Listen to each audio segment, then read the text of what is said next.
Let's take a look at the 2025 Michigan football schedule. I'm going to go through each one of the games, highlight a few, maybe one each month that you guys should know a little bit more information on. But, it's still early. It's still spring practice time. Michigan's got their spring game in about 3 weeks. I'll go through every single game, though, of the 2025 season and make maybe I'll do a score prediction for each. We'll see as I go along. Or, certainly pick a winner or loss and give you a record prediction at the end. We are publishing this video today, 1 o'clock Eastern, 12 Central, 10 Mountain, 7 Hawaii time if you're out there enjoying a little spring break. I ask you guys this: can we get to 100 likes in the first hour? So if you're watching this before 2 Eastern today, give me a like in the video. If we get 100 likes in the first hour, the video always does like 40, 50% more views. Give me a like if you like the show. Let's run through the schedule really quick. Let's look at the September schedule. Let's just start on these games, and we'll go through them one by one. New Mexico, Oklahoma, Central Michigan, Nebraska, and a bye. That's your first run, right? You've got August game for the second year in a row. I like August games. August games are good.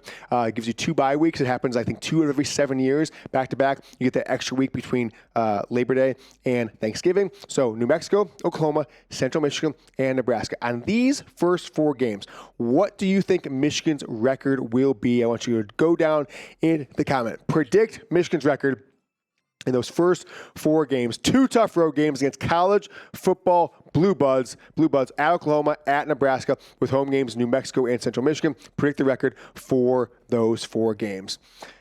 Guys, at the end of the show, I'm going to tell you how you can help beat Ohio State against. You're going to want to watch the end of the show. And you're really going to want to watch the end of the show because I have got, not necessarily a farewell, but going to kind of talk about the future of the program, where we take things from here. You might not get a Michigan football report from me for a while, if ever. I'm going to address that at the end of today's show. So key game here is Oklahoma, but I want to go back here just for a second, Jack. So you can keep that up there for a second.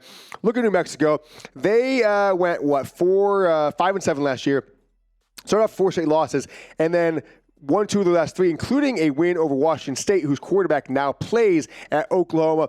But given what this team has and just kind of what they get back, they lost guys in the transfer portal, didn't really gain any. I'm going to go Michigan, let's just call it 38-7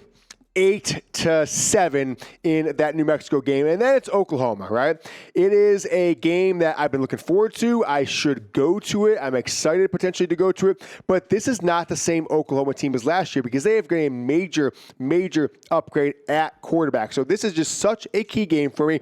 John Mateer, whatever how you pronounce it, plays at Washington State last year. And after sitting on the bench for a while, he came in, started all 12 games, didn't start the bowl game because he got in the transfer portal.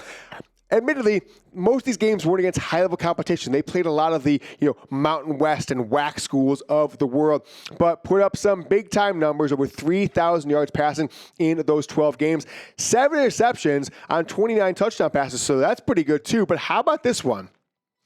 15 rushing touchdowns. So you combine those 2 numbers, the guy had 44 touchdowns passing and rushing last year, only 7 interceptions. I think that this transfer for Oklahoma has pushed this from a Michigan wins the game to maybe a push, right? Maybe a push for, this Oklahoma matchup the second week of the year. Last year was Texas. This year it's Oklahoma. Michigan's going to host Oklahoma next year, and then they go to Texas the year after that. So it's kind of a Texas-Oklahoma, Texas sandwich there for the Wolverines. So I'm not going to make a score prediction on the Oklahoma game, but I did want to go do the Nebraska game. In between there, they've got Central Michigan, who lost 5-6 of the last 7. So just based on that, I'm just going to go Michigan is going to win that one 52-10 against Central Michigan. And then you're on to Nebraska, right? This Nebraska team is not as mediocre as their 7-6 record, really one game removed from Michigan, right? They will a game go their way. They would have been 8-5 or better as well. 5 of their 6 losses were by 1 score or less, including Ohio State, who they had on the ropes in the 4th quarter. Dylan Raiola, although he looks like he plays like Patrick Mahomes sometimes, he looks more like Jackson Mahomes. He tries to imitate Mahomes. They even wears the same headbands. He even does the same maneuvers as him. It's kind of weird, but he had himself a hell of a true freshman season, and I think that for this Nebraska team, if he has that true freshman season, that comeuppance as a sophomore that you see a lot of these high-level recruits do, freshman to sophomore at the quarterback position, I'm going to say this now. Clip this for September, for January, Jack. Nebraska could be an out of nowhere the college football playoff team, right? They could be a team that surprised you, goes 10-2, just like Indiana or better that did last year. So we will see how that shakes out. Wacky predictions coming up. We're going to talk more about this Nebraska team, so don't go anywhere. I got some wild and crazy stuff to talk about here at the Michigan Football Report. Before we continue on in this Michigan Football Report, don't worry, James will be back. But here's producer Jack. I want to tell you guys about the sponsor of today's video, and that is Factor Meals. Are you ready to optimize your nutrition this year? These Factor has chef-made gourmet meals that make eating well easy. They're dietitian approved and ready to heat and eat in 2 minutes. So you can fuel right and feel great no matter what life throws at you. Factor arrives fresh and fully prepared, perfect for any active, busy lifestyle. With 40 options across 8 dietary preferences on the menu each week, it's easy to pick meals tailored to your goals. Choose from preferences like Calorie Smart, Protein Plus, or Keto. Factor can help you feel your best all day long with wholesome smoothies, breakfast, grab-and-go snacks, and add-ons. I'm going to tell you what, guys, I absolutely love Factor. We work long hours here at Chat Sports, and being able to heat and eat in 2 minutes, I know James loves Factor, and that's why I love Factor as well. Eat smart with Factor. Get started at factormeals.com/factorpodcast and use code FACTORPODCAST to get $50 off your first box plus free shipping. That's code FACTORPODCAST at factormeals.com/factorpodcast to get 50% off plus free shipping on your first box. Now, let's get back to the Michigan Football Report. How about this guy? You know, I don't like taking shots at 19-year-olds. That's a lie. I do. He's kind of a douche, right? From a behavior perspective, he went to 6 high schools, I think, in 4 years, but the production's there. And committed to Ohio State, committed to Georgia, committed to Nebraska, right? He's all over the place. If he sticks around Nebraska all 3 years, it'll be the first, time he's, frankly, I think if he makes it through his entire 2025 season, it'll be the first time since he was in 6th and 7th grade, he's stuck on the same team for back-to-back years. The production was there passing. He looked good. 67% passing is awesome as a true freshman, right? Didn't get the ball in the end zone a ton. Only 13 passing touchdowns, 11 interceptions. That's got to clean up if he's going to have that, 30 touchdowns and 5 interceptions kind of sophomore season, take a team to 10-2 the college football playoff like Nebraska fans are hoping he does. What will Bryce Underwood look like, right? They're if you think about Hype and Ballyhoo, Tranio, committed to an SEC school, ended up into the Big Ten school, all that stuff. There's some similarities, maybe not personality-wise, but in hype, in accolades, in expectations of the fan base. Both guys expected by the fan base to come in and start from day one. Here's the numbers for Raiola. 275 of 410 passing, 67%. I told you 2,800 yards. What will Bryce Underwood's stats look like if he is named starter for Game 1 for Michigan? Can he eclipse these numbers? I'll ask you guys this. 13 touchdown passes for Dylan Raiola. No matter what Bryce Underwood starts, whether it's 1 game, whether it's 0 games, whether it's all 12 and beyond into the playoff, who will have more passing TDs as a freshman? If you think it's Dylan Raiola of Nebraska with those 13, type DR down in the comments. If you think Bryce Underwood will eclipse him as a true freshman, give me a BU down in the comments.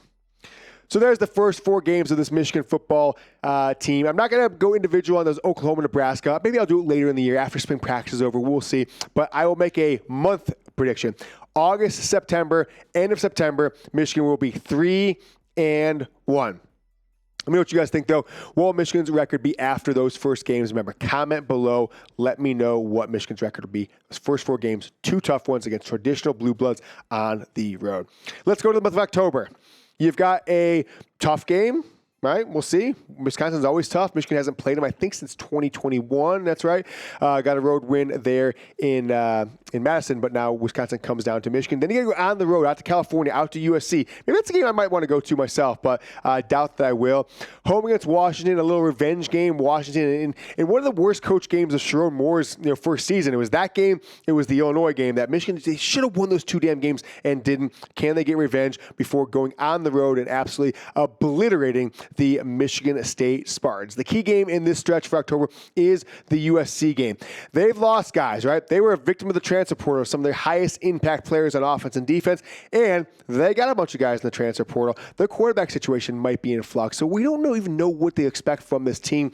Wildly disappointing. Michigan got the win when they were ranked, I think, number 11 at the Big House last year. But this is the game, right? At this point in the year, right? So this is what, game 6 of the year? Michigan could either be 5-1, maybe 6-0 if they outperform expectations, top 6-7 team in the country, maybe even better at this point, or they could lose all those games, right? Tough road games, traditional blue bloods, maybe true freshman quarterback, and you could be 3-3, and the wheels could be completely falling off this program. I know they're not traditionally games you would say are high-impact games for Michigan or the key games, but this 3 road game stretch in the first 6 of Oklahoma, Nebraska, and USC that will absolutely define this season. I think Michigan's going to beat Wisconsin. I think they will beat Washington at home. I think they will beat Michigan State by 20+ on the road. It's that USC game that I am worried about.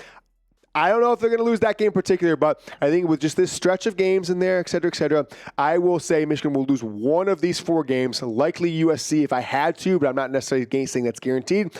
End of record. Michigan is 6-2 as you head into the month of November. So I'll ask you guys this question. Just give me a yes or no. You saw the games, Wisconsin at USC, Washington, and then at Michigan State. Will Michigan win all of their 4 October games this season? Comment simply yes or no down below. You go to the stretch of November, the home stretch against Purdue at home on November 1st. Week later, Michigan's got a bye before finishing up with a stretch of 3 games, 2 on the road at Northwestern, at Maryland, and home against Ohio State before, I think, likely playing in their 4th Big Ten title game in the past 5 years. I want to highlight this game against Northwestern. And the reason being is that it is a pretty interesting place for Michigan fans to potentially go to a game. If you've never been to a road game before, this could be the interesting one because it's not at their normal field. They're playing again this year because they're renovating their home field. They're playing this game at Wrigley Field. I think Ohio State played there last year it was. Now Michigan will play at Wrigley Field. This is a game I want to go to, Jack. I think I want to go to this game. Maybe I only go to 2 games this year because we're doing so much here at Chat Sports. I'm not going to every home game like I used to. At Oklahoma, I'll definitely be at.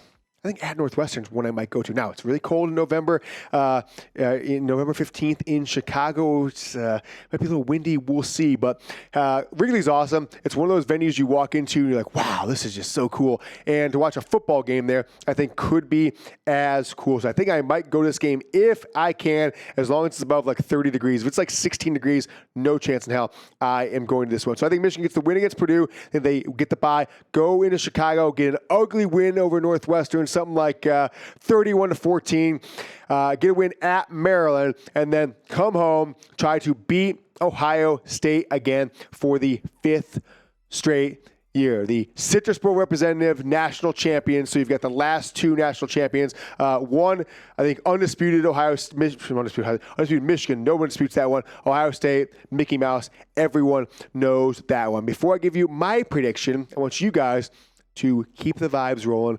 Give me a Bosa. Just Bosa every comment. Just Bosa. It's such good vibes. I'm putting out the good vibes. I visualized a win. Comment Bosa. Here's how you can make an impact, right? I said at the beginning of the show, here's how you can make an impact. If you want Michigan to beat Ohio State again this November, they only scored 13 points last year, right? So we need to encourage more points for every time I'm talking about you right there. Every time you comment Bosa, if you do it once, they're going to score 1 point. I don't even know that's possible, so don't make it possible.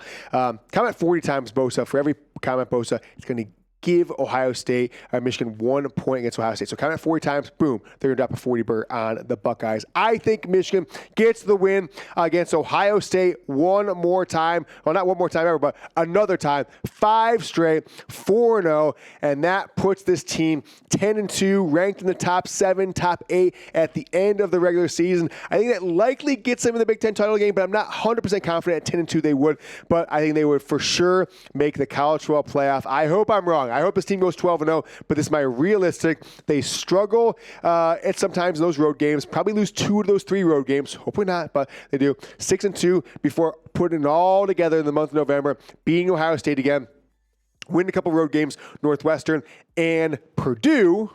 And then, Ohio State game 10-2, top 8, kind of in the same position Ohio State was at the end of the 2024 season. Maybe Michigan rides that 2-loss Citrus Bowl representative momentum that Ohio State had last year to a second national championship in 3 seasons for the Wolverines. Guys, make sure you subscribe to the channel because I want to feel the love as I will step away from the show for a little while. I'm going to have some things done. I've got some personal things I've got to take care of, so I'm going to be out of the office for a bit here. And I just want to say to you guys, if I'm able to, I'll come back probably at the end of spring practice and continue on the show, but there's a chance it might not happen. So if it doesn't happen, there's just one thing I want to let you guys know.